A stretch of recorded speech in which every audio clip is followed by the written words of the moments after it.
esta computadora? Aquí está. Y ahí está grabando, efectivamente. Bueno, señores, entonces vuelvo y los saludo. Mi nombre es Juan Sebastián Ocampo Murillo. De profesión soy historiador, soy magíster en filosofía y el segundo pregrado mío es en teología. Me he dedicado al estudio de los fenómenos sociales, a la luz de la teología, a la luz de la filosofía, la sociología, de la ciencia económica. Entonces vamos a poder alimentarnos bastante pues en este diálogo interdisciplinar. Me gusta pues compartir con ustedes en este momento que son ingenieros, que tienen pues una forma de pensamiento también estructurada, también articulada, tan lógica, tan coherente. Es algo que nos va a ser de mucha ayuda a lo largo de nuestra sesión de clases. Vamos entonces a iniciar con los conceptos básicos. ¿Qué es la economía? ¿Qué es eso a lo que muchas personas se refieren de una manera escueta? Si nos dirigimos a el radical etimológico, es decir, a la raíz originaria del término, vamos a atender a economía bajo dos conceptos: oikos, que es hogar, que es el plano o reino de lo doméstico, y nomos, que básicamente traduce normativa o ley. Inicialmente entonces la economía se ha venido planteando como ese ejercicio de regular las relaciones interpersonales, los intercambios materiales y la forma en la cual estructuramos todo el mundo intersubjetivo, es decir, todo el mundo comunitario, todo el mundo de la sociedad. El ser humano esencialmente es un animal social, producto de un arduo, largo y tenaz proceso evolutivo, un proceso evolutivo que ha tardado varios millones de años en construir y edificar todo este entramado psicosomático, simbólico y espiritual que nos constituye como humanidad, pero es un ser humano también que, además de ser un animal supeditado a la escala zoológica, es esencialmente social. Precisa de los otros para poder vivir, precisa de los otros para poder desarrollar cualquier faceta o esfera de su experiencia, cualquier dimensión de su propia existencia. Esencialmente el ser humano precisa de satisfacer sus necesidades materiales más inmediatas, como lo son comer, beber, procurarse refugio, el mantenimiento de las relaciones sexuales para em, la continuación de la progenie, de la prole, pero todas estas inmediaciones naturales, todas estas necesidades de la naturaleza están mediadas de antemano por los artilugios sociales, por el lenguaje, por los símbolos que conjuntamente estamos desarrollando, por la ideología, por la manera en la cual organizamos el trabajo y la vida material. Es claro entonces que no existe hombre o mujer que se hagan en la soledad. Aristóteles, por ejemplo, en la política decía que solamente o los dioses o los animales podrían habitar desgajados o desvinculados de todo el espectro de la sociedad. El ser humano lo hace esencialmente la vida social. Antes de que ustedes y yo naciéramos, ya estábamos supeditados a toda una amalgama de posicionamientos ideológicos, sociales. Antes de que ustedes y yo naciéramos, ya hacíamos parte de una familia, ya hacíamos parte de unas redes estructurales que nos emplazaban en un lugar fijo a través del cual se nos facultaba todo el proceso de movilización social. Ya estábamos cumpliendo algunos roles tanto de género como al interior del ámbito doméstico. A lo que quiero llegar básicamente es que no existe ninguna actividad del ser humano que se haga al margen de la vida de las sociedades, al margen de la vida de la civilización. Incluso hay un filósofo español, Javier Zubiri, lo recuerdo ahora, él dice que paradójicamente lo que nosotros enarbolamos como pensamiento propio, como ese diálogo interno, ya está prefigurado y ya está configurado por todos los desarrollos propios de la sociedad, es decir, se nos brindan las herramientas propicias o necesarias para poder entonces incluso erigir un lenguaje interno. Yo en este momento les voy a presentar unas diapositivas, compartir. Aquí vamos a compartir. En este momento logran ver la diapositiva. Sí, señor. Sí, profe. A Sí, ver, señor, se puede ver. un segundito que creo que se quedó alguien en la sala de espera. Ah, sí, aquí lo puedo admitir. Desde aquí vamos a darle entonces F5. Esta diapositiva también les va a quedar a ustedes en la plataforma como parte del material del curso, entonces no se preocupen. Hay formas de aprender que son muy diferentes. Entonces no se preocupen que quien desee volver sobre las temáticas, sobre los diferentes tópicos, los puede hacer a través del material que yo les he ido preparando. Paréntesis, yo pienso que la pedagogía, en general la educación, tiene que reevaluar y reconsiderar muchos aspectos. Tenemos que apelar más a este tipo de dinámicas propias pues, de los medios virtuales, de los medios digitales, para que la clase se vuelva un espacio ameno para la discusión, para el encuentro, para que el estudiante pueda entonces volver cuantas veces desee sobre la lección. Bueno, básicamente, ¿qué es lo que nosotros tenemos que tener en cuenta a la hora de comprender cualquier fenómeno social, económico o político? Todos ellos están íntimamente relacionados, están coaligados y no se puede elucidar a uno sin el otro. Son coetáneos, son codependientes, precisan el uno del otro para subsistir. Incluso aquí, esta cita tan difícil, esta jeringonza filosófica tan complicada, la podríamos resumir en que la vida material de los seres humanos, los impulsos, las pulsiones más elementales, los deseos, el goce, ya están dibujados, configurados por toda la dimensión histórica que cobija y que ampara a los hombres y a las mujeres en un contexto dado. Decía Marx de una manera muy sabia, de hecho, el ser humano constituye la realidad tanto de manera subjetiva como objetiva. Esperen un segundito, yo acepto aquí a las personas que están en la sala de espera.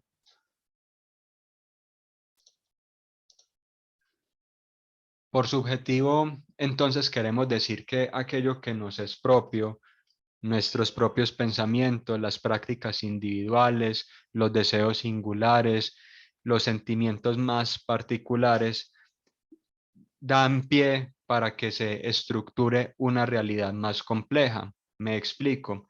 Hablamos de que el mundo se constituye tanto de manera subjetiva como de manera objetiva cuando nosotros dentro de nuestro estómago podemos sentir cómo bullen nuestras tripas, nuestras vísceras, porque estamos padeciendo el hambre en ese momento, pero sencillamente para saciarla no vamos a ir a cazar un pájaro y a comérnoslo crudo, sino que ya existen unas relaciones propias de producción que han mercantilizado algunos bienes de consumo que están ya predispuestos para satisfacer esa necesidad más inmediata. El mismo Marx decía, no es el mismo hambre aquel que se sacia con las uñas, los dientes y la carne cruda que aquel que precisa de elementos como la carne cocida, ademanes y buenos modales en la mesa, cubiertos de toda índole y de toda característica. La realidad incluso más inmediata del ser humano precisa de ser leída a través de la luz de su contexto histórico. Hablemos incluso de algo que es tan elemental como lo es el enamoramiento y el amor. Esos sentimientos que parecen ser tan personales, tan sublimes, tan íntimos, también requieren de todo un espectro social para poderse satisfacer. Se necesitan algunos rituales, se necesitan algunos usos, costumbres, prácticas relacionales, eh, la buena utilización del lenguaje propicio, una performatividad, es decir, una puesta en escena de una actuación, porque sencillamente vos no vas a ir y decirle, ve, mira, yo quiero coito, qué sé yo, pues de la manera más burda posible, sino que ya la sociedad entonces ha puesto los cimientos para que ese sentimiento que aparentemente se resguarda y está enclaustrado en la intimidad del alma, tenga un escenario propicio de realización. La manera que nosotros concebimos al mundo es para nosotros natural, pero está atañida, referida, ligada, vinculada, unida a toda una seguidilla de costumbres que hacen que para nosotros sea natural. Hay un texto muy interesante, una socióloga llamada Eva Illouz, que dice por qué el amor duele y habla de las categorías mercantiles entonces sobre las cuales ha versado este tema que para Occidente es supuestamente tan sagrado como lo es el amor. Entonces cabe en esto la propaganda, cabe en esto eh, la simulación que se vive a través de la publicidad mercantil, etcétera, etcétera. Esta jeringonza filosófica básicamente quiere expresar esa idea. No existe un mundo allende o más allá de nosotros, sino que es un mundo que nosotros estamos capacitados para comprender a través de nuestra propia cognición, y es una cognición que ya está mediada socialmente. Es un mundo que nosotros estamos capacitados para aprender porque ya estamos domesticados para ello, porque vivimos dentro de unas realidades materiales concretas que nos dotan de las argucias y los artilugios necesarios para aprender y realizar nuestra existencia singular dentro de ese mundo. A ver, sigamos con la otra diapositiva. A ver, esto se quedó ahí como quieto.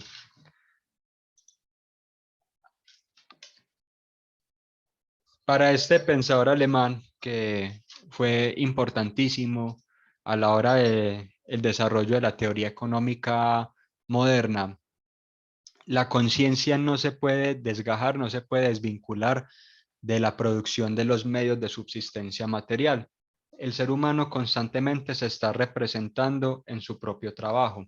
El trabajo es quien entonces brinda esa mediación idónea para que hombres y mujeres desarrollen la vida en sociedad. Vean usualmente nosotros cómo nos presentamos ante la sociedad. Ah, yo soy Juan Sebastián y soy profesor, como dotándome a mí de una característica esencial que es básicamente la labor que yo ejecuto para ganarme la vida.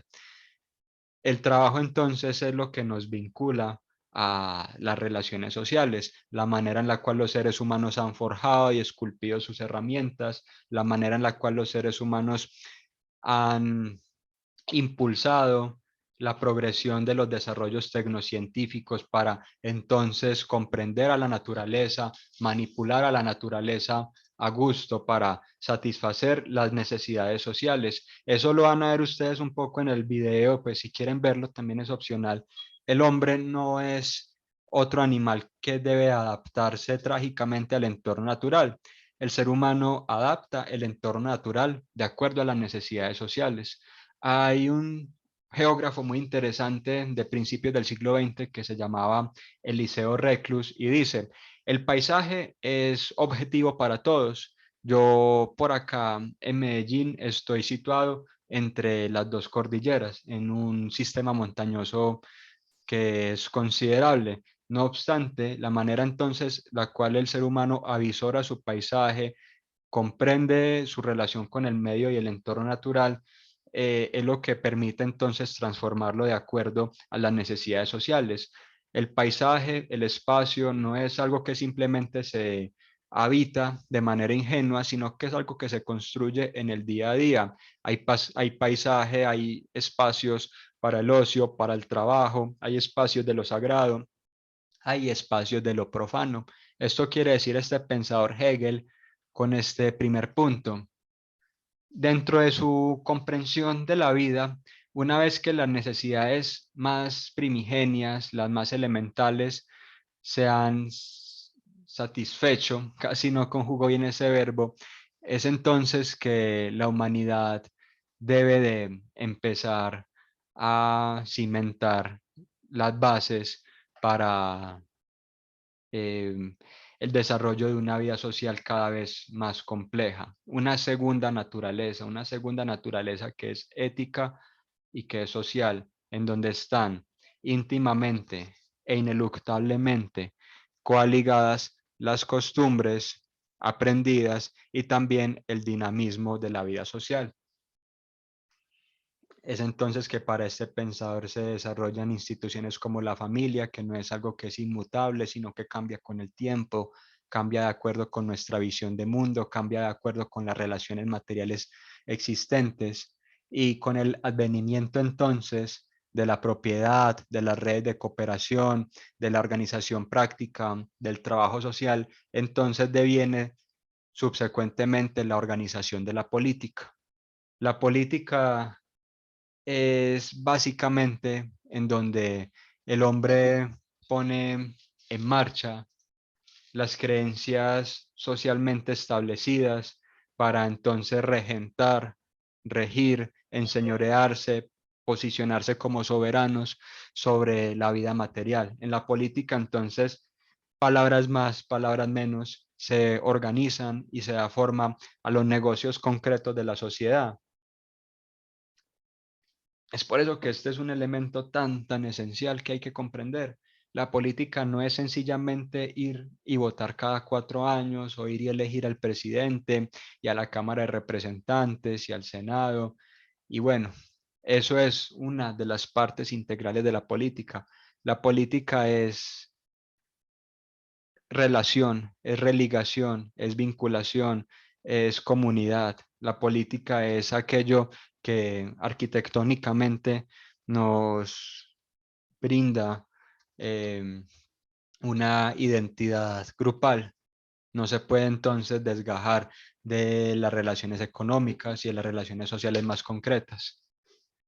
Realmente el hombre, como decía Marx, no es sencillamente una materialidad que se presenta ahí ya hecha, no es una cosa perdida en el mundo de las cosas, sino que es una materialidad histórica, no es una razón abstracta, no es un concepto, no es una cifra, no es un número estadístico, sino que es esa posibilidad de hacerse historia, de organizar la vida material.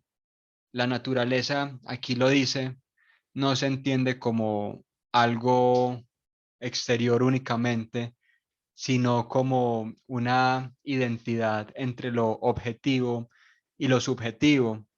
La naturaleza y el hombre se unen entonces para posicionarse como la condición pretérita de posibilidad para la progresión de la vida social.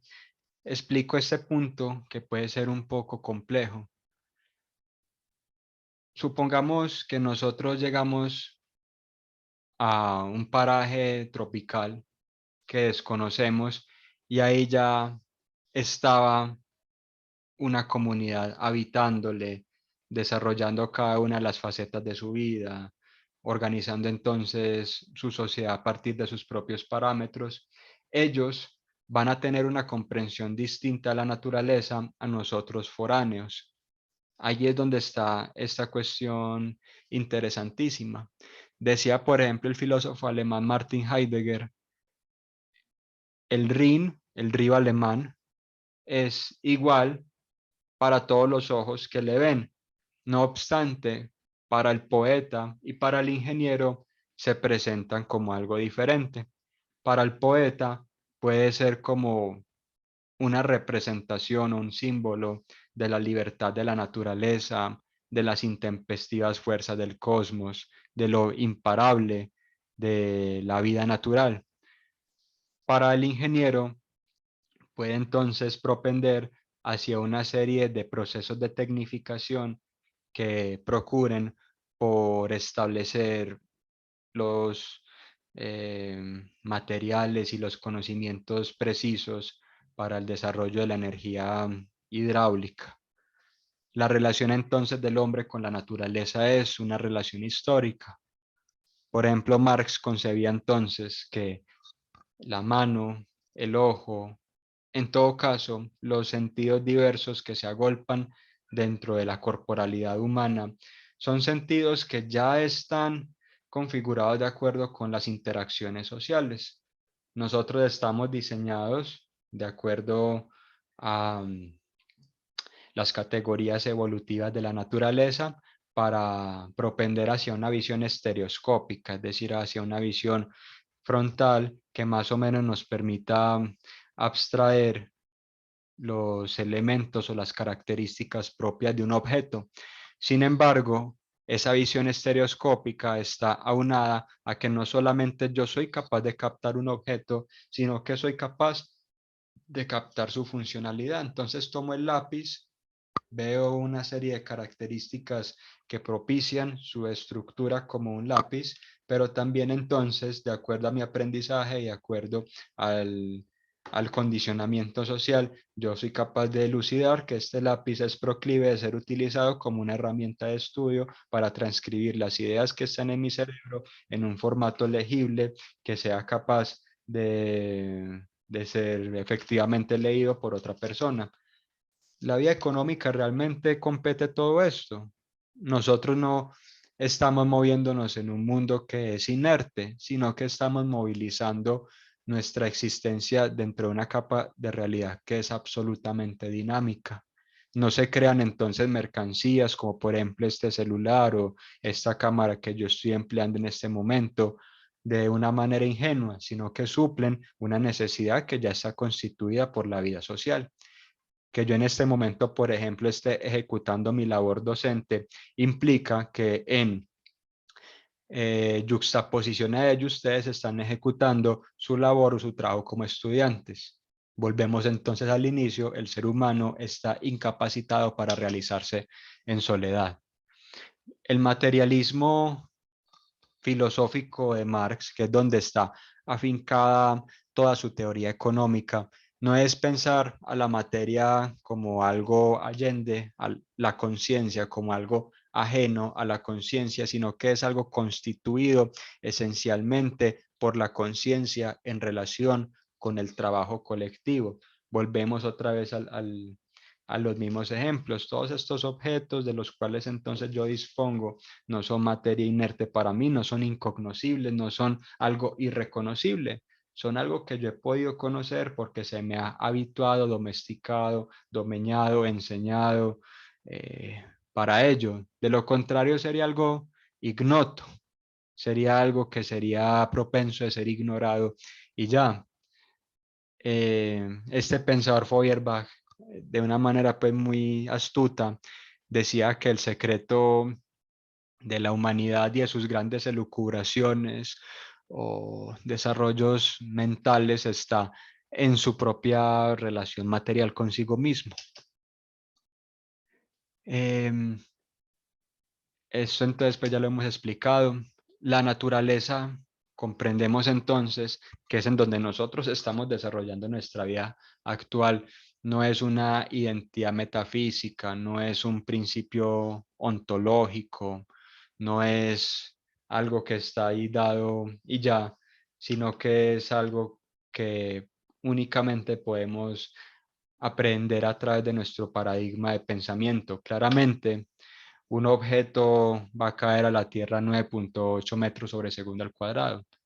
Nosotros podemos comprender eso porque entonces ya hemos hecho los cálculos precisos para ello. La piedra que cae no es consciente de ello. El árbol que cae en el bosque no es consciente de ello. Retornamos incluso a una paradoja que es elemental dentro de la teoría del conocimiento. Si un árbol cae en el bosque, entonces hizo ruido. Sí, evidentemente hizo ruido porque eh, la caída afectó todas esas ondas sonoras y bueno, y hubo medios de transmisión para esas ondas sonoras, etcétera, etcétera. Pero no hubo entonces quien pudiera realmente conocer o aprender esa caída. Entonces sencillamente no lo hizo, pero no lo hizo. Y es paradójico, es sencillamente paradójico. Em, la naturaleza entonces es asequible a las categorías del ser humano precisamente porque el hombre está entrelazado socialmente a ella. Hay una metáfora muy hermosa, que la leí yo en algún texto poético sobre los tarahumaras, que son un grupo indígena de Centroamérica, y decía básicamente que para el ojo no adecuado, los árboles se presentan casi que de una manera estandarizada y homogénea, pero ya para el ojo que ha sido instruido para ello, el árbol entonces va adquiriendo unas características que antes eran imperceptibles a pesar de que se veían.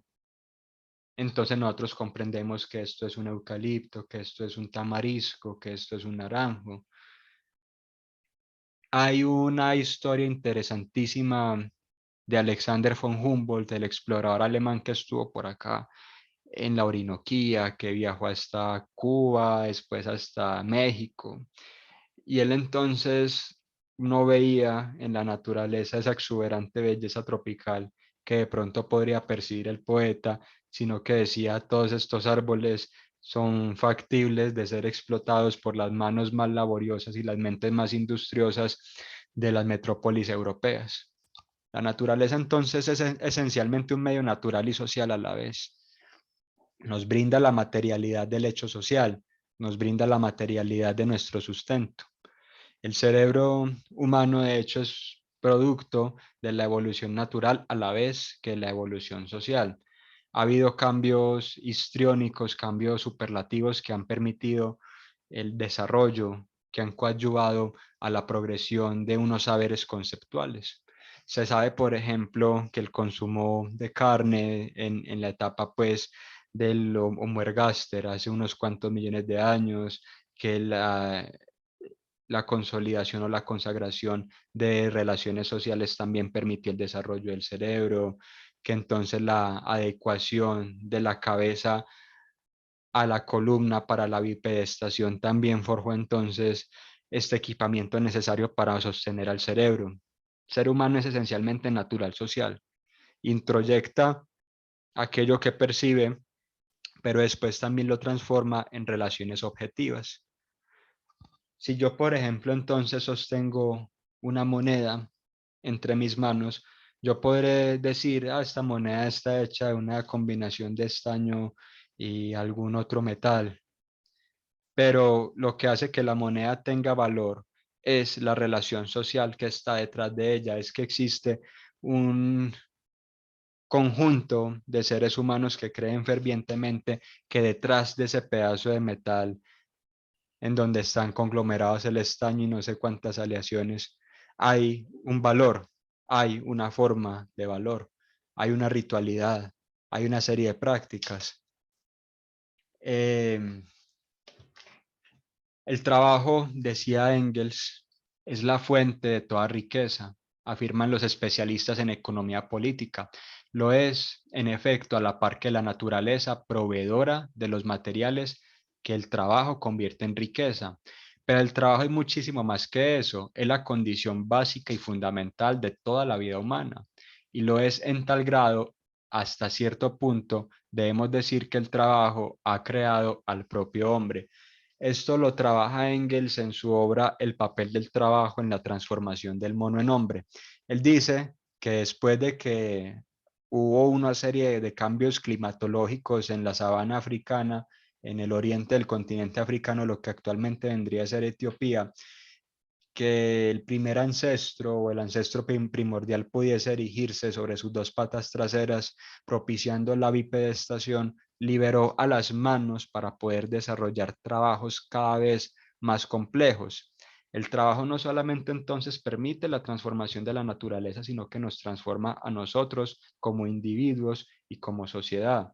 Para organizar el trabajo necesitamos entonces de conceptos elaborados, necesitamos entonces de reconocer al otro en cierta medida como partícipe de la vida social. Y es ahí entonces en donde se posiciona el inicio de la economía política. El ser humano por naturaleza es un ser que trabaja, intelectual o manualmente. E incluso desgajar a la una de la otra es un poco ingenuo porque todo trabajo teórico es uno práctico y las ideas tienen esa capacidad de cambiar al mundo. Ya, entonces, bueno, esto hace parte un poco del desarrollo más concreto del modo de producción actual, que vamos a entrar a desarrollar un poco ahora. Por el momento, ¿existe alguna duda? ¿Hay algún comentario? ¿Hay algo que quieran compartir con el resto de la clase? Yo veo por acá una manito levantada de Elkin Daniel. Sí, bueno, algo que quería decir con respecto a lo que está hablando sobre el simbolismo que había detrás de la moneda de cobre y de lo que estuviera formado. Más que todo se supone porque le damos un valor a todo independientemente de lo que sea. Para todos va a tener un valor significativo diferente, a pesar de que para uno sea algo insignificante, para otros puede significar algo mucho mayor.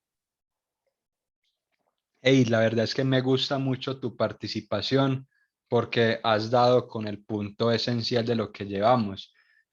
Y me parece muy bien, de hecho, que haya llegado a ese punto porque entonces significa que el objeto no solamente es el objeto que está ahí, sino que es un objeto al cual yo lo doto de sentido. Es un sentido tanto individual como social. Hay una anécdota que compartía Marx para pues complementar un poco lo que tú nos has compartido muy lúcidamente con esa gran participación. Él decía por allá en la última parte del primer tomo del Capital que existía un gran movimiento de los ingleses en el siglo XIX para movilizar una masa tremenda de personas hacia Australia en aras de propiciar un proceso de colonización de de toda esa isla, de todo ese complejo continental. Entonces, muchas de estas personas de abolengo, de la realeza, con un título nobiliario, dijeron, bueno, nos embarcamos entonces en esta expedición hacia el mundo australiano y evidentemente se llevaron a toda su servidumbre. Cuando llegaron allá, se dieron cuenta que eso era un territorio virgen, que eso era un territorio absolutamente despejado, que estaba ya básicamente puesto sobre la mesa para ser explotado, pero oh, sorpresa, cuando estas personas que estaban subyugadas, cuando esta servidumbre que estaba subyugada ante esa nobleza local que había llegado, se dio cuenta que no había un aparato estatal que sencillamente las detuviera, decidieron escaparse. Y es ahí entonces donde nosotros nos damos cuenta que los símbolos y los usos rituales solamente tienen sentido, significado, dirección y orden si existe un sujeto que los conciba como tal. De lo contrario es simplemente una pantomima, una mímica. Por ejemplo, ahorita con el reciente fallecimiento de la reina Isabel II de Inglaterra, aquel que sencillamente no ve nada de valor detrás de la monarquía, diría esto es un circo de payasos, con toda esa pompa, con todo ese abolengo, con todo ese ritualismo, con toda esa filigrana, con esas minucias, con ese rigorismo normativo. Diría, esto es un circo de payasos, porque sencillamente para esa persona no tiene sentido ni significado. Pero oh, sorpresa, las cosas cobran sentido y significado cuando entonces ya hay una vinculación material, porque esas personas entonces ya se posicionan como soberanas unas sobre otras, no solamente porque creamos o no en ello, sino porque hay una realidad material que las posiciona como soberanas. ¿Alguien más quisiera de pronto compartirnos algo o preguntar algo que no le haya quedado claro? Todo está entendible por el momento. Me preocupa de pronto que haya quedado algo en el aire y que no sea entendible.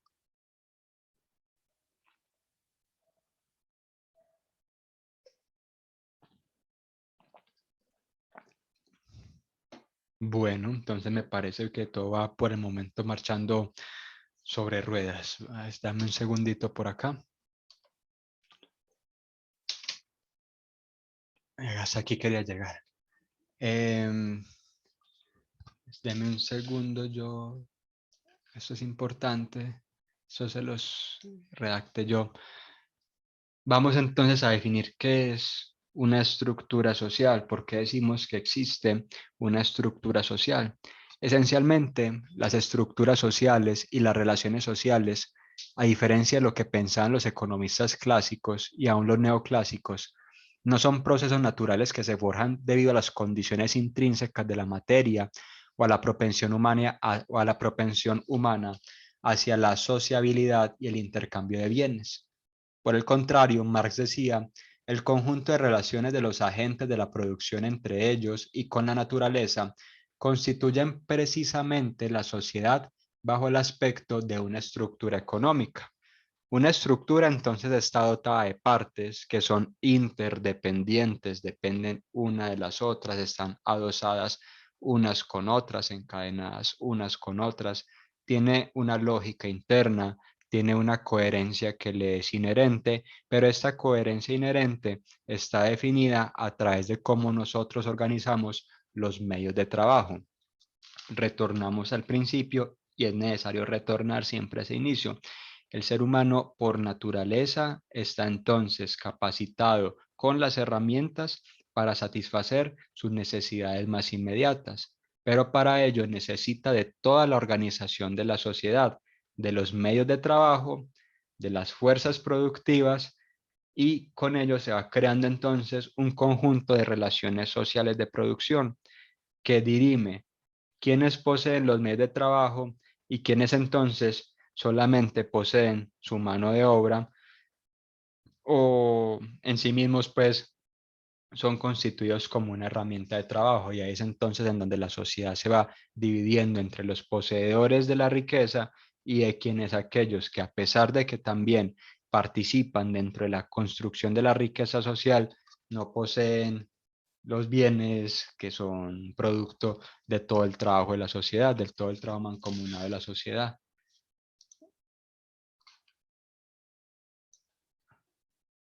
Llamaremos entonces de estructura a la totalidad articulada relacional, compuesta por un conjunto de relaciones internas y estables que son las que determinan la función que cumplen los elementos dentro de la totalidad. Disculpen, por favor, me ahogué, voy a tomar un poco de esto.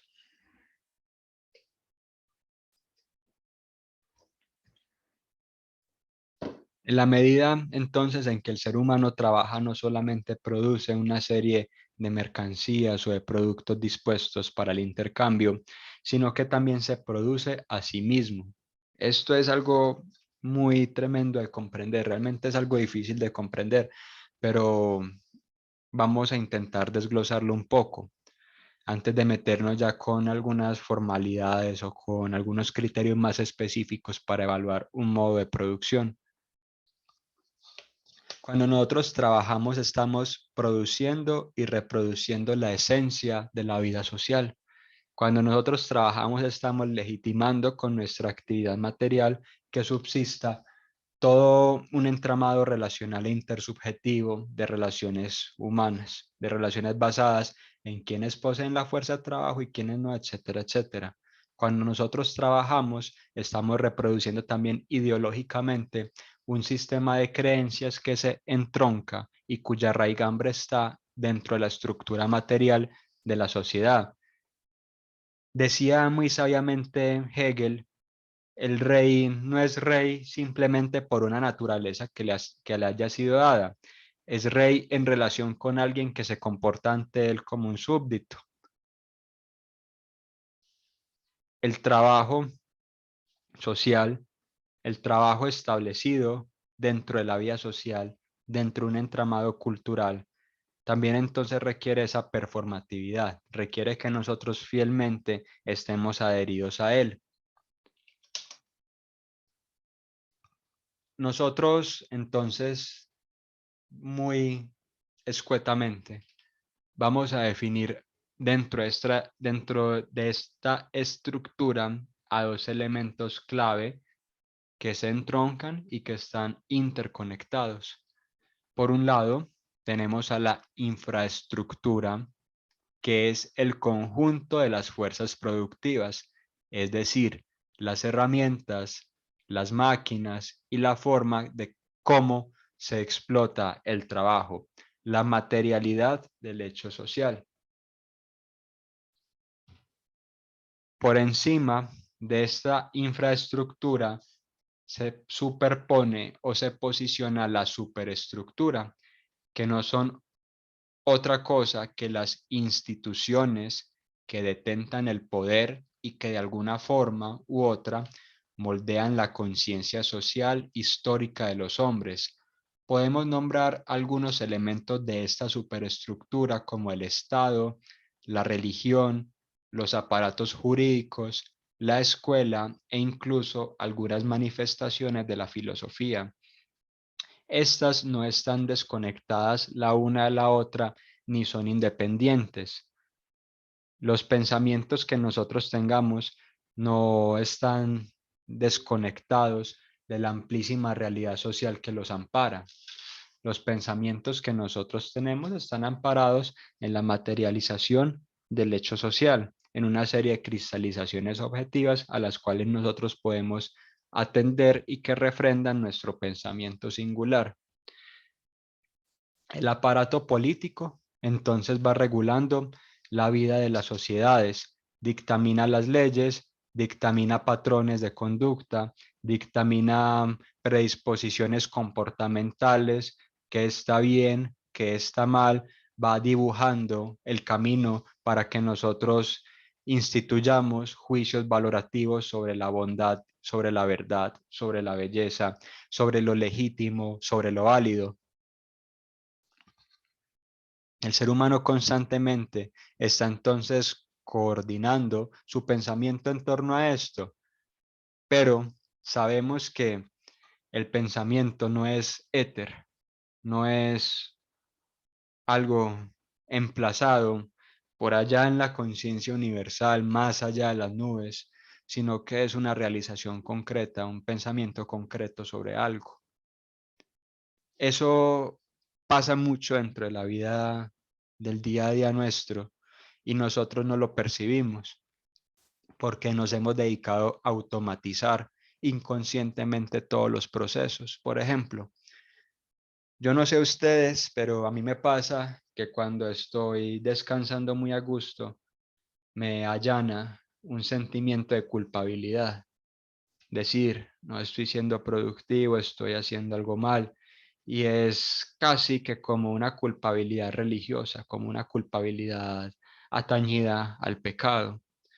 Pero si entonces yo escarbo y analizo ese pensamiento concreto, me voy a dar cuenta que en esta sociedad del cansancio, de la ansiedad, que en esta sociedad de la explotación y la autoexplotación, ese sentimiento emerge sencillamente porque se me ha amaestrado para pensar, para cavilar, para comprender que ser productivo es equivalente a ser bueno.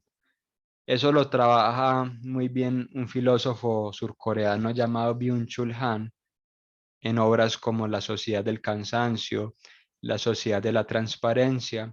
Él nos dice, muy a grandes rasgos, los seres humanos modernos se tratan a sí mismos como si se tratase de empresas, como si se tratase de marcas, como si se tratase de algo que constantemente tiene que estar generando réditos económicos. Entonces la publicidad, claro, te bombardea diciendo, si viste un meme en el Instagram, estabas perdiendo tu tiempo en vez de estar aprendiendo alguna cuestión técnica que pudiese ayudarte para tu futuro económico.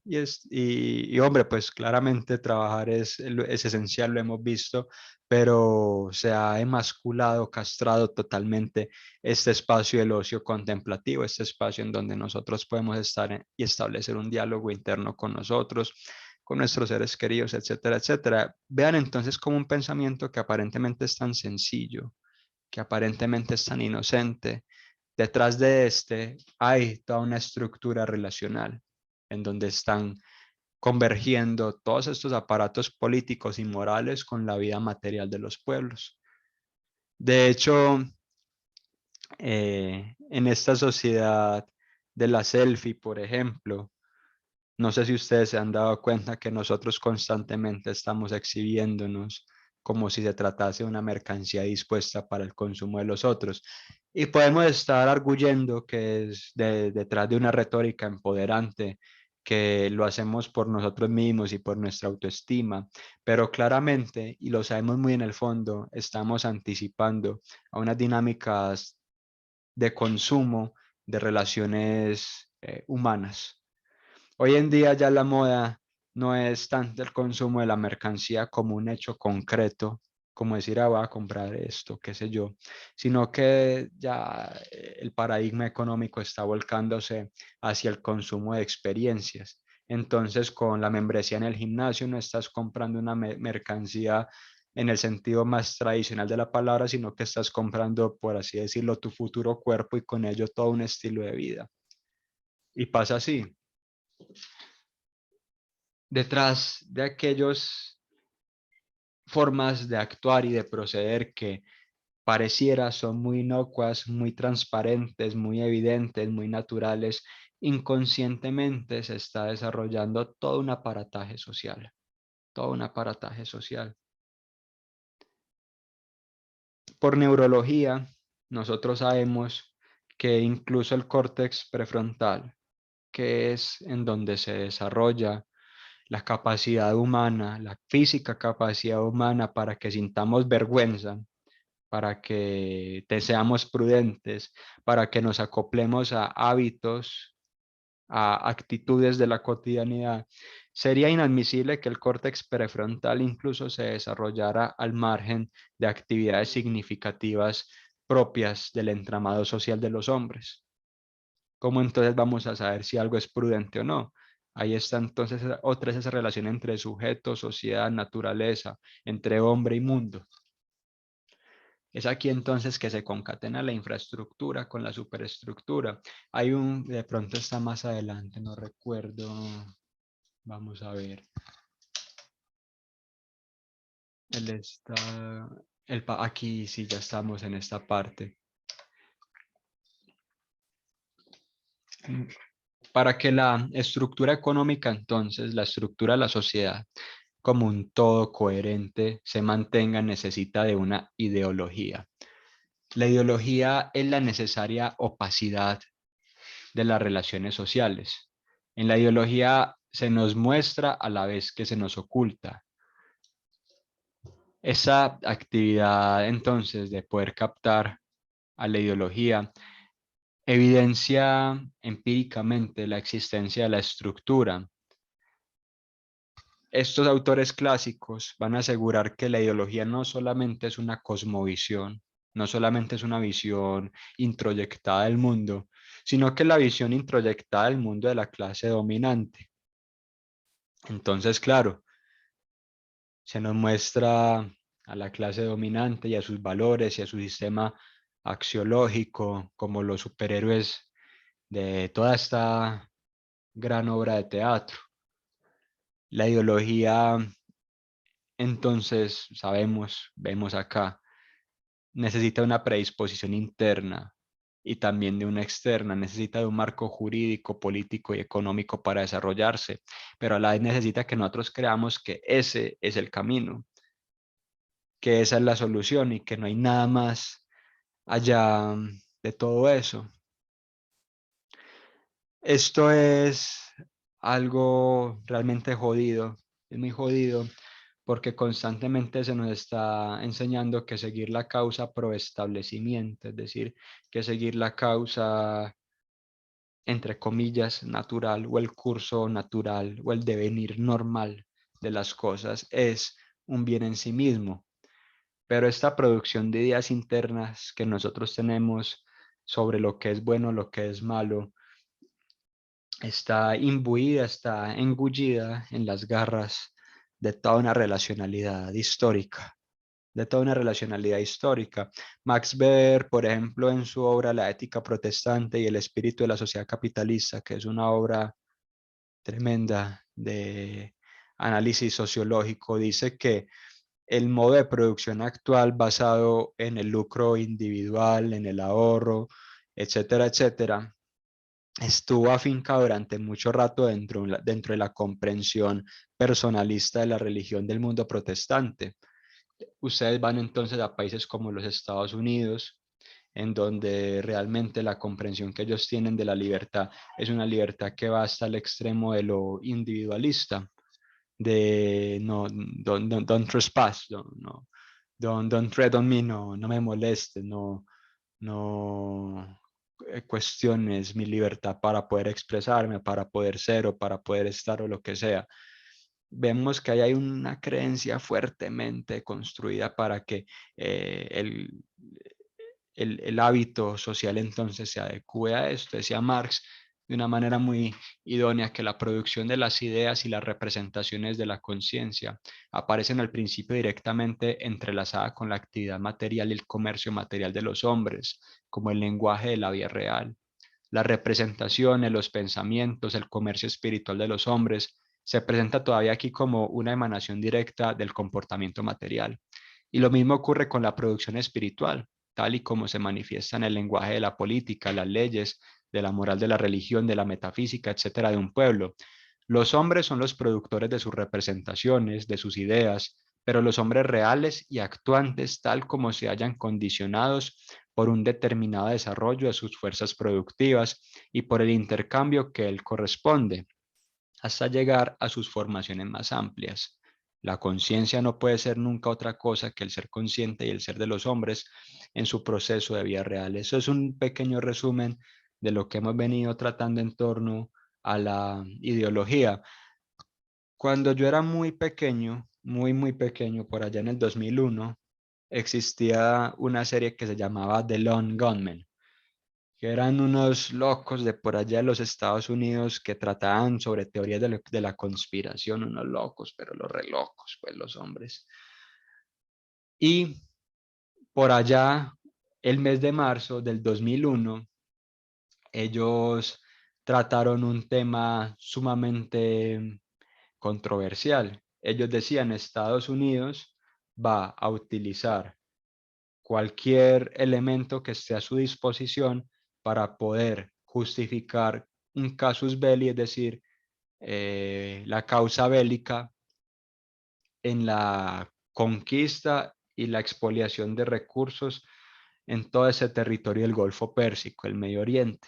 Yo lo decían por allá un 4 de marzo. Para coincidencialmente o no, es algo que ya es imposible determinar. El 11 de septiembre ocurrió lo de las Torres Gemelas. El presidente Bush entonces hizo una llamada a una cruzada internacional contra el terrorismo y mientras eso, los grandes productores petroleros de los Estados Unidos estaban frotándose las manos porque hay una oportunidad muy clara de poder adentrarse dentro de un mercado internacional. Vemos entonces como aquí hay un ejercicio de justificar ideológicamente a través de las representaciones, a través de los símbolos de un nosotros buenos contra un estos malos, de un nosotros norteamericanos poseedores y tenedores de la civilización, el orden, la justicia y la democracia, en contraposición a unos árabes que son supersticiosos, inmorales y etcétera, etcétera. Se constituye a un enemigo para entonces poder darle a ese mundo una coherencia a través de imágenes con las cuales cada ser humano puede sentirse identificado. Bueno, cada ser humano dentro de ese momento histórico. En su momento, el racismo, que es una de las cosas más deprimentes, horribles, bárbaras, salvajes, que el ser humano haya podido enarbolar como excusa para ir en detrimento de la vida de otro ser humano, sirvió como una justificación hasta teológica y religiosa para violentar material, económica, moral, jurídicamente a otro ser humano. Vean, por ejemplo, en el sur de los Estados Unidos, cuando existían estas grandes plantaciones algodoneras, Se decía entonces que los esclavos negros eran como niños pequeños que había que llevarlos de la mano para que comprendieran los asuntos de la moral y de la religión. Entonces el patrón fungía ahí como una especie de padre de familia que cuidaba del bien espiritual y el bien material de sus hijos, sencillamente como una justificación y para él sentirse bien a la hora de explotar a una población que había sufrido de un viaje transatlántico funesto. Es tanto así que 1.500.000, si no es que más personas de origen africano murieron en esa aventura transatlántica. Y fue tan magnánima, tan terriblemente magnánima la cosa, que el curso natural de la migración de los tiburones cambió. O sea, imagínense lo aberrante y abominable que fue ese tráfico esclavista. Y hasta el día de hoy vemos las consecuencias de ello en muchos estados del sur de los Estados Unidos. Vimos como consecuencia de la guerra civil la creación de aparatos paramilitares como el Ku Klux Klan. La ideología entonces funciona como una justificación o una legitimación de una imagen del mundo.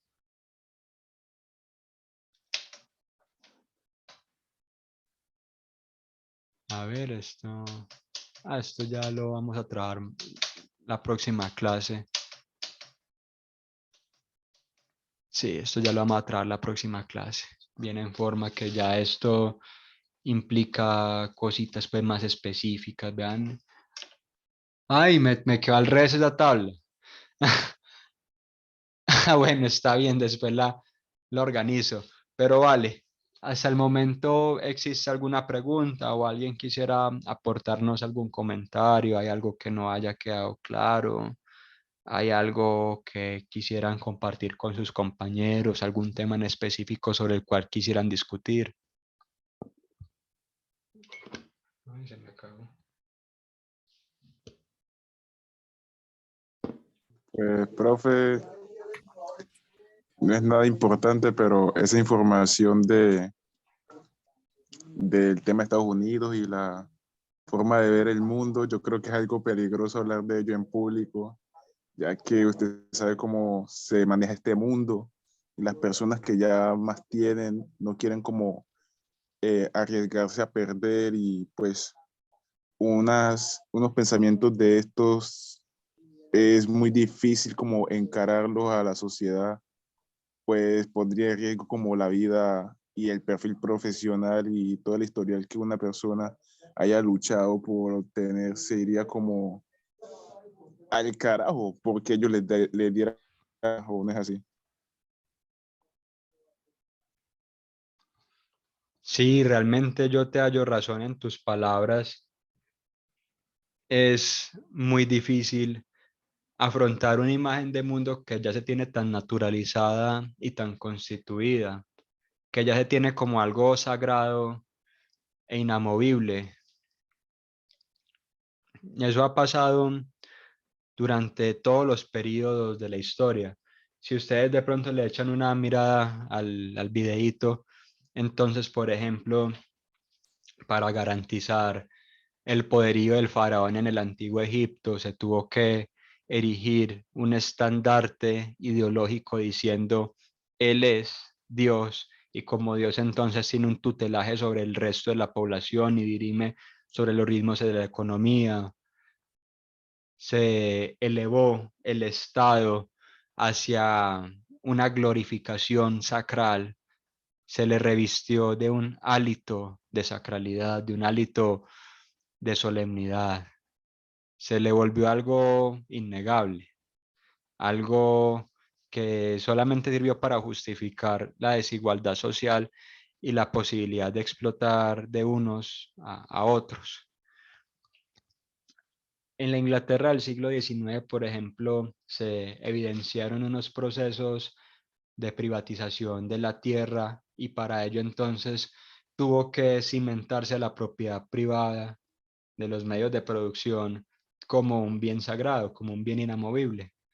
Por aquí veo que hay otra manito levantada. No veo, no logro ver el nombre, pero quien tenga la manito levantada, entonces por favor compártanos su aporte. Fraser Córdoba, Hola, muy buenas noches. noches. Conforme a lo que comentaba el compañero ahorita de los pensamientos de este lado de Estados Unidos, pues yo lo resumo en una práctica que han tenido ellos y es conforme en cuanto a ese pensamiento que han radicado como tal que el presidente de Rusia, Putin, les reprochó en un momento en cuanto a que ellos hacían referencia a que cada quien era lo que sentía que era. Y les pasó un caso bastante abrumador que un adulto, ya un señor pues de edad avanzada, creía que era una niña, o sea, era, además en cuanto a edad, se creía además que era del género femenino, siendo hombre, y que debía estudiar en cierta escuela donde compartía y se mantenía con otros niños. Conforme a esto, esa persona debía y nadie podía retirar a su niño de esa escuela porque conforme a eso ya lo tomaban como de una manera de reproche hacia esa persona que se creía una niña y que debía estar estudiando en cuanto a esa escuela. Pensamientos, a mi modo de ver, bastante complicados y verlo de manera gubernamental es algo muy permisivo que es un arma de doble filo en cuanto a el peligro que conlleva tener a esa persona y más siendo ya un adulto reunido pues con estos menores. Ya eso es, se ve desde más allá de lo que esa persona se crea o sienta que es mirar el riesgo que corren todos esos niños compartiendo con esa persona. Uy, sí, la verdad es que ese caso que tú nos comentas está sumamente complejo y vean que como yo les he enseñado a lo largo de esta clase, pues realmente el ser humano, además de ser social claramente, está constituido por los elementos propios de la naturaleza, o sea, son un binomio innegable, inamovible. Claramente pues existen algunos roles que son estrictamente sociales, pero hay otros ritmos vitales que corresponden a la vía natural del desarrollo de los seres humanos. Eso, como bien tú dices, lo explicó muy bien la psicología evolutiva cuando habló del desarrollo psicosexual y psicosocial de los niños y no es el mismo de un adulto, sencillamente no es el mismo y no puede ser el mismo a menos pues que este adulto sufra de alguna condición médica que ya implique pues una observación psiquiátrica y bueno, y todas estas cuestiones. Pero es que mira, si tú le apuntas a una cuestión que es interesante y es que observa entonces cómo esta sociedad estadounidense se afincó dentro de esa noción individual y ultra subjetiva de la vida humana. Casi que como yo hago entonces cuanto se me viene en gana y eso lo replican ellos por todo el mundo. Es una realidad innegable. Por aquí veo que Cristian tiene la mano levantada. ¿Qué nos quieres compartir, Cristian? Profe, era para ver si me podía repetir lo que había dicho sobre el machismo. No, no lo escuché bien cuando estaba hablando sobre el machismo. Mira, pues básicamente hay que comprender una cuestión que es fundamental y para ello entonces les pido yo permiso y nos retornemos hacia la aurora, hacia los albores de la vida de los seres humanos. Decía un biólogo estadounidense llamado Desmond Morris que la humanización de los procesos vitales fue factible gracias al desarrollo de un mecanismo sexual muy particular dentro del género humano, dentro de lo que nosotros en la escala zoológica denominamos como el primate humano. Este mecanismo sexual básicamente permite dos cosas. En primera instancia, la realización del coito frontal, que hace factible la instauración de un código de conductas, de una seguidilla de elementos para ser leídos dentro del acto que ya se entienden a través de un sistema de lenguaje complejo. Y en segunda instancia, dice Morris, lo otro que propició una evolución psicosexual del ser humano también fue la aparición casi que única en su género del orgasmo femenino como una manera de garantizar la vinculación social efectiva a través del goce y del placer mediado por las relaciones sociales. Tema pues que es muy complejo y que después lo trabajaremos y trabajamos un poco esta mercantilización en torno a la vida sexual de los hombres y las mujeres. En todo caso, hubo otro elemento evolutivo que propició el desarrollo racional de la vida humana, y es que con la bipedestación, es decir, con que el hombre pues andara sobre sus dos paticas traseras desde el Australopithecus afarensis hace unos 4 millones de años, la pelvis se fue estrechando, ¿cierto? Y esto propició que los partos no fuesen menos que una experiencia dolorosa, traumática, y que precisaba entonces de todos los cuidados que la sociedad le pudiese brindar a la mujer gestante y a la mujer después del parto. Esto entonces coadyuvó a que se forjaran férreamente líneas interdependientes de solidaridad entre hombres y entre mujeres. Vale, ahí hay unas diferencias entonces biológicas que son innegables, y son cuestiones biológicas que esencialmente constituyen un hecho natural a la vez que un hecho social. Ahora bien, históricamente, ¿de dónde viene el machismo? El machismo existe, es una realidad detestable y deleznable que poco a poco hay que ir desmontando, y este fue constituido ya con la progresión de la vida de los seres humanos en comunidad. Lo dice Engels, por ejemplo, en su obra El origen de la familia, la propiedad privada y el Estado, cuando las tribus y los clanes neolíticos entonces hicieron un tránsito desde el modo de producción de cazadores y recolectores a formas más elevadas y avanzadas de la agricultura. El cuerpo de la mujer entonces en este orden de ideas fue percibido como una materia vinculada a la propiedad privada para ser utilizada para generar la prole.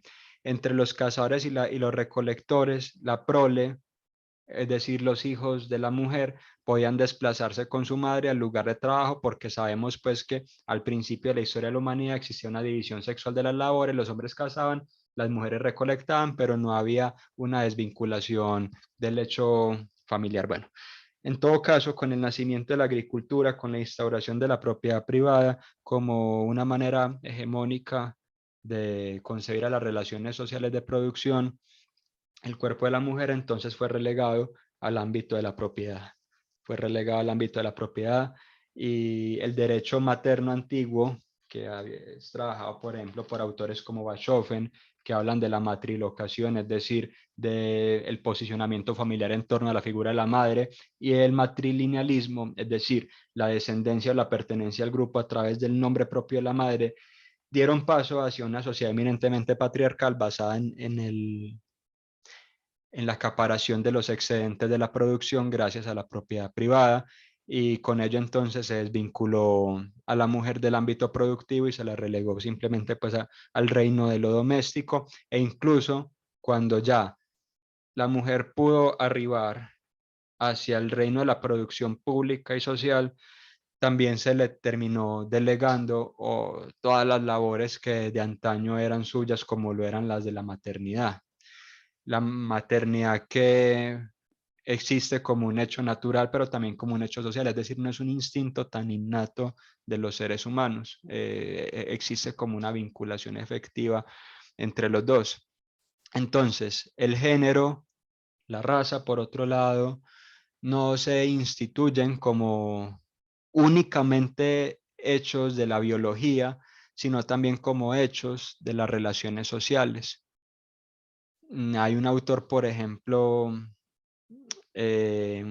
ahorita no tengo el dato, un antropólogo estadounidense que dice que incluso fueron las mujeres las que permitieron el tránsito hacia las formas agrícolas más desarrolladas con la implementación de algunos usos de horticultura en las tribus más primigenias. En todo caso, sí, hay un hecho natural y hay un hecho social que lo cobija. Hay un hecho natural que es innegable. Hay un hecho social que también entonces permite que este hecho aparentemente natural persista. En todo caso, ese concepto de raza, por ejemplo, que ya está en desuso, como se usaba en el siglo XIX y en el siglo XX, como una manera de desdoblar o de desvincular a los seres humanos en grupos heterogéneos, fue constituida porque las personas de ese momento necesitaban justificar la explotación de un grupo humano sobre otro, pero ya los genetistas han dictaminado que el mapa genético de todos los seres humanos realmente es básicamente el mismo.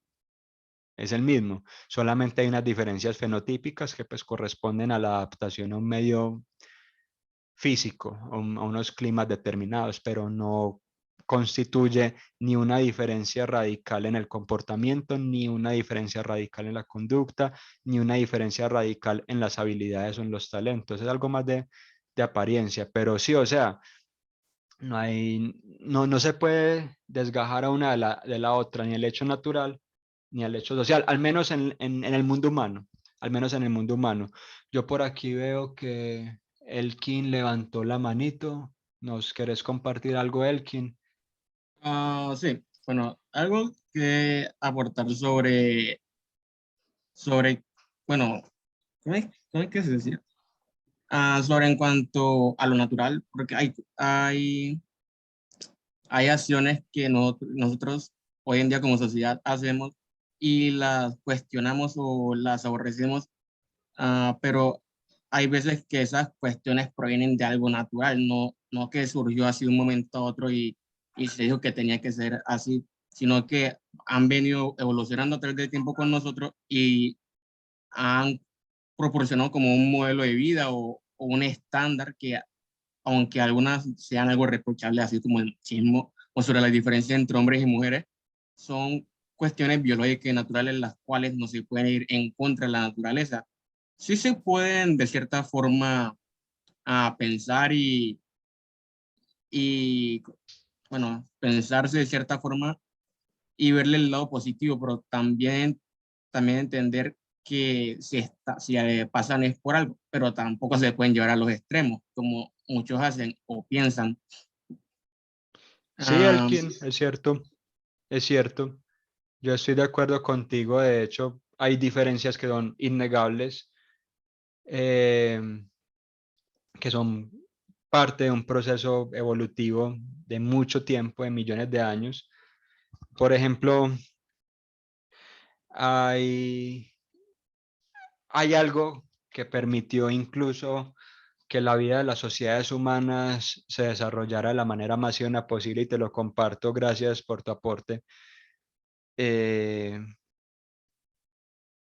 la ovulación femenina, dicen pues estos expertos en biología, es algo muy singular, porque es algo que aunque tenga ciertos rasgos o síntomas físicos, no es del todo legible para los seres humanos, no es del todo constatable para la persona pues que no está pasando por ese proceso, es decir, para alguien externo a la propia persona, a diferencia, por ejemplo, de bonobos o gibones, que son otras especies de primates en donde la menstruación y la ovulación se perciben de buenas a primeras por la exudación de algún tipo de hedor o por cualquiera de otras características físicas, somáticas, etcétera.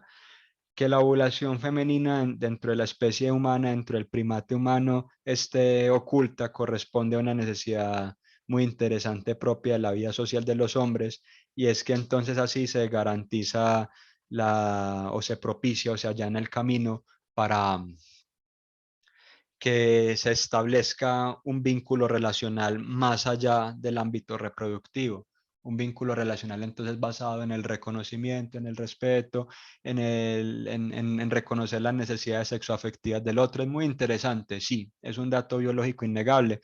Y como bien dices tú, ese dato no podríamos llevarlo hasta el extremo de decir, es que uno es superior al otro, o de intentar justificar la violencia a partir de él. Tenemos entonces que dirimir muy astutamente,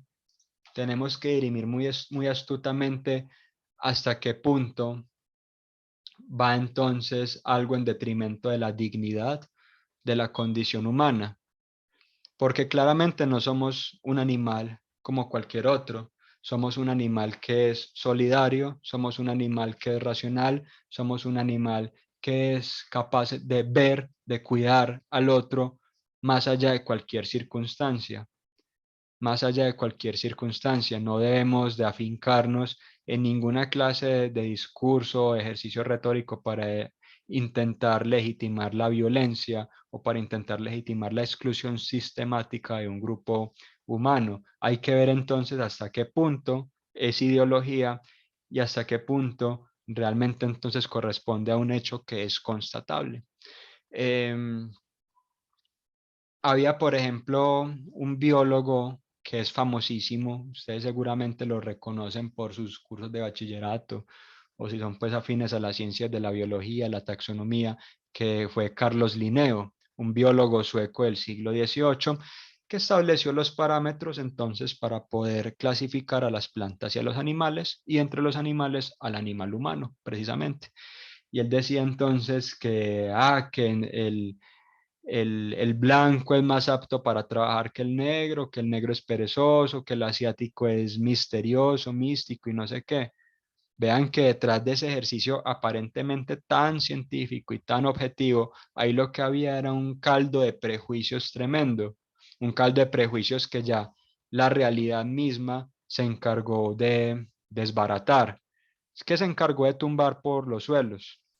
Vean incluso cómo ese dato que aparentemente era tan científico, tan constatado empíricamente por un hombre que era tenido por sabio, se cayó por su propio peso, porque ya el decurso de los hechos mostró que realmente el ser humano está dotado de características que esencialmente lo capacitan para poder desarrollar de manera buena y efectiva todos sus talentos más allá de cualquier limitación. Eso es algo que es tremendo, porque vean que hasta, por ejemplo, en 1965 había estados en los Estados Unidos que impedían a los negros desenvolverse dentro del ejercicio de la democracia porque aseguraban una distinción biológica de la inteligencia.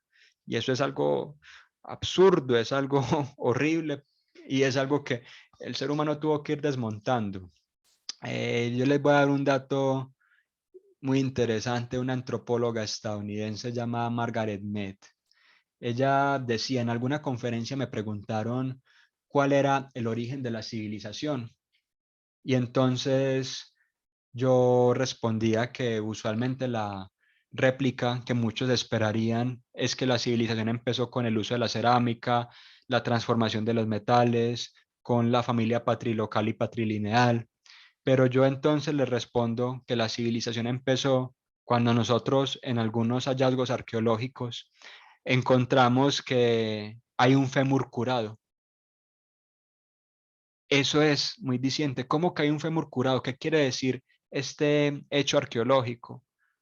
Que alguien dentro de un contexto agreste, árido, totalmente adverso, se tomó todo el tiempo posible para cuidar, para sanar, para proteger, y no como cualquier otro animal que simplemente hubiese dejado al miembro, entre comillas, defectuoso, entre comillas, más débil a su suerte. La solidaridad, la cooperación fue lo que esencialmente constituyó a la humanidad como tal y más que toda la civilización. Entre muchos hallazgos arqueológicos, se puede decir que en el Paleolítico, de cada 100 emplazamientos, solamente en 1 o en 2 había muertes violentas, porque sencillamente el ser humano de esta época estaba proyectándose en la posibilidad de desarrollar una vida colectiva que le facilitara la supervivencia y que le facilitara el desarrollo de todas sus capacidades y cualidades. Ya después la violencia entonces vino con la adquisición de los excedentes, etcétera, etcétera. Es que, por ejemplo, el caso de Talheim en Alemania, que es uno de los hallazgos arqueológicos más interesantes porque hay una fosa común tremenda de niños golpeados hasta la muerte, de mujeres saeteadas, etcétera, etcétera, ya corresponde con el ascenso de formas sociales de propiedad más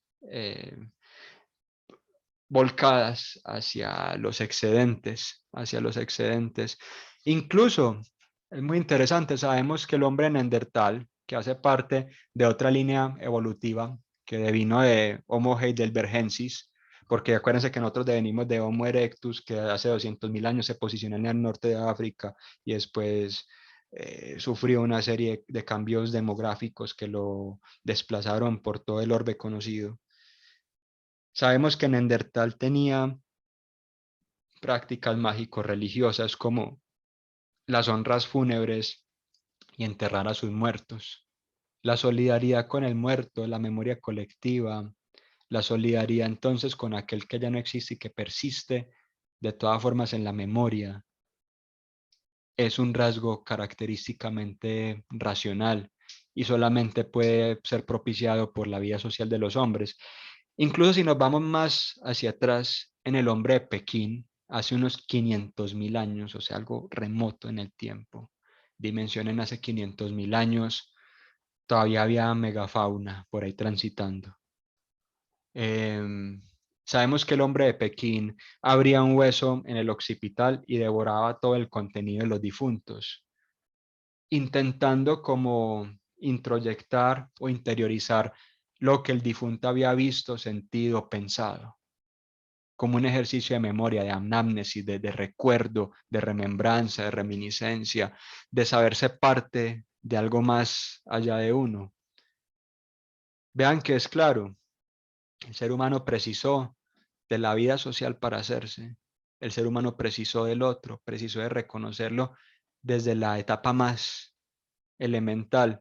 Sabemos que nuestra ancestra más remota, bueno, la que se conoce hasta el momento, incluso hay unos hallazgos científicos que yo no he leído últimamente, que hablan de otro ancestro más remoto, pero la que nosotros más reconocemos que Lucy, el Australopithecus afarensis, tenía que sobrevivir en una banda de cazadores y recolectores y de eh, protohumanos también dedicados a actividades de la carroña, pero se necesitaban el uno al otro en un África que estaba cambiando climatológicamente de forma incesante. Ahí hay entonces dos procesos que van de la mano: la humanización, la construcción de símbolos, la construcción del trabajo colectivo, y la hominización, que es la construcción de todo este aparataje psicosomático que me permite a mí emplazarme dentro del mundo. Es muy claro, por ejemplo, es muy claro. Yo como persona discapacitada lo sé, porque yo entonces reconozco, ahí hay una limitación física que hace que dentro de mi retina no se produzcan los suficientes conos para que entonces la luz que ha pasado a través de la córnea ha sido doblada y debe ser entonces traspasada del nervio óptico hasta el cerebro, hasta la membrana, hasta la corteza que digo perirrineal para la formación de imágenes funcionales. Ahí hay una falla, un defecto de fábrica, por así decirlo. Pero es un defecto de fábrica que también entonces se debe entender en coordenadas sociales, porque la movilización que yo desarrollo en mi espacio y tiempo determinado es una movilización que se da atrás de las interacciones del día a día, de la cotidianidad, de los sistemas de aprendizaje. No es algo que simplemente esté dado de forma inmediata, por así decirlo. Yo esencialmente defino al ser humano como dos curvas. Una es ascendente y otra es descendente. Una tiende hacia la entropía y hacia la destrucción, que es la descendente. Una tiende hacia la apertura y hacia la hacia un abrirse, hacia un dejar la cerrazón, y es la ascendente. Sabemos que estamos limitados por nuestro propio ciclo biológico, que vamos a morir, es lo único de lo cual tenemos certeza desde que nacemos. No obstante, sabemos que también podemos entonces construir un mundo más allá de nosotros mismos que podemos dejar como legado, ya sea en forma micro, a través de un sentimiento de bondad o de maldad que dejemos en el otro, o en grandes construcciones arquitectónicas o poéticas o pictóricas. El ser humano es siempre esa tensión entre esas dos cosas, siempre va a fluctuar entre esos dos mundos. No es solamente ni lo uno ni lo otro, no es solamente uno desgajado del otro, es interdependiente. Los antiguos hebreos, de hecho, decían que el hombre es esencialmente tres cosas: bashar, carne, kov nefesh, proceso de individuación de la psique, y ruach, alma, que es la intimidad espiritual que se vive con Dios a través de la comunidad.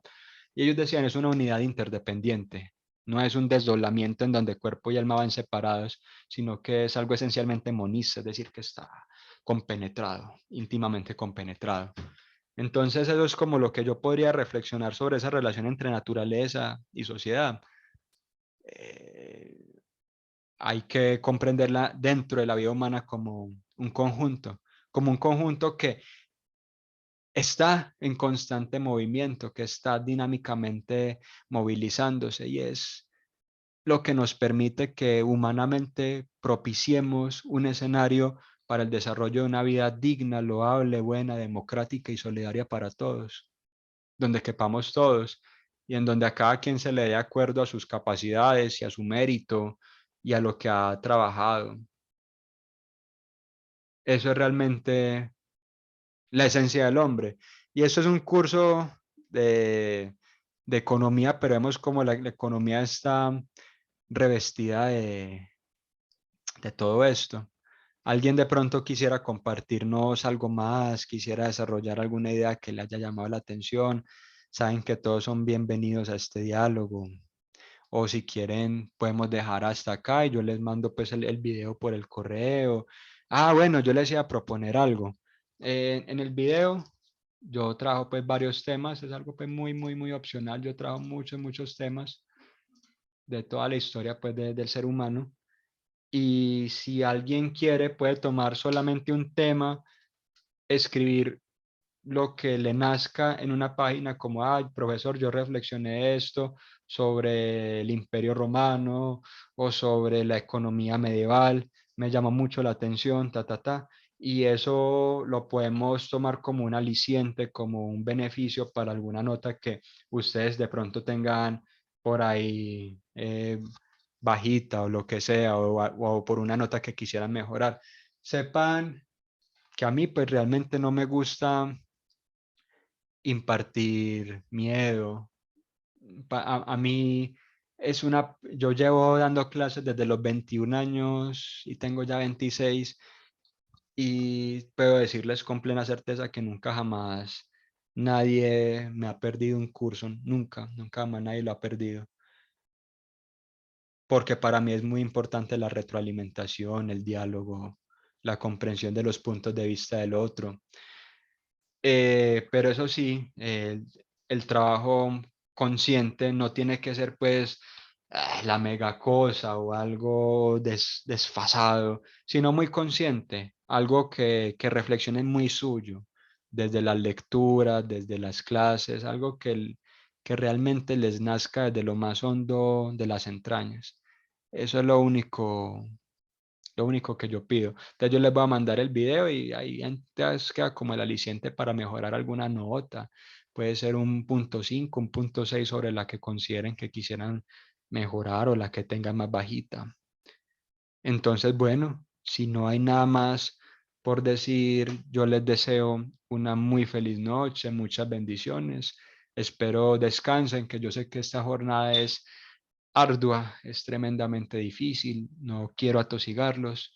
eh, y bueno, nos veremos pronto, nos veremos el próximo jueves.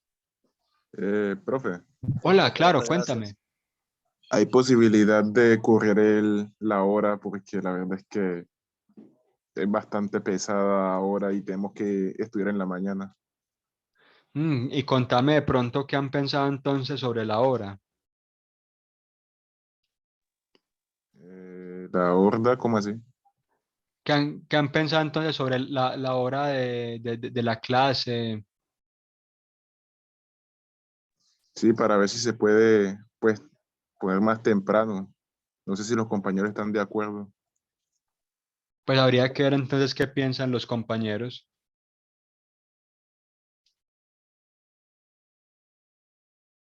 Entonces, en lo personal, porque a mí me conviene mejor esta hora que tenemos. Pues mi profe, a mí en lo personal también, fue muy temprano, a desde las 8. 8:30 no, desde las 8. Porque yo salgo a las 7:30 de la de clase. Entiendo. No, entonces mira, como realmente cuando uno toma ese tipo de decisiones tienen que ser unánimes, con solo una persona que no pueda, no queda factible entonces el cambio de la hora, porque pues ya yo sé que muchos habrán establecido sus horarios para que esta hora les quedara como fácil, porque se tienen que cumplir pues sus responsabilidades en el trabajo, cualquier cantidad de cosas. Entonces, por el momento dejemos así, pero em, hagamos entonces las clases así dinámicas como las venimos haciendo para que no se cansen, para que no se vuelva un monólogo, para que también pues podamos escuchar las opiniones de los otros, ¿vale? Entonces nos estaremos viendo el otro jueves. Ah, Listo, bueno, profe, pues, no hay problema. profe, Profe, Y gracias, mejor que si hay tenga buena debates de por noche. medio también.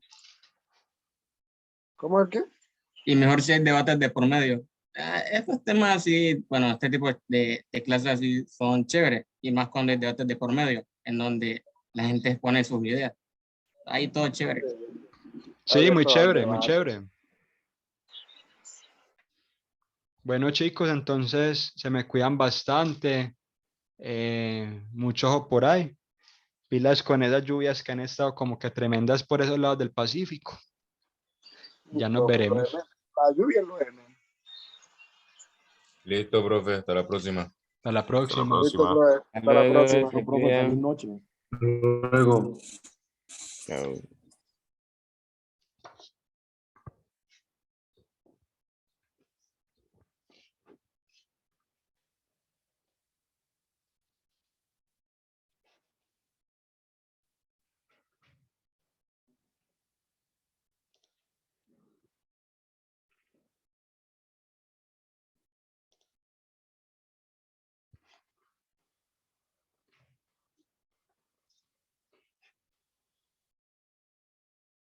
Hasta luego, profe.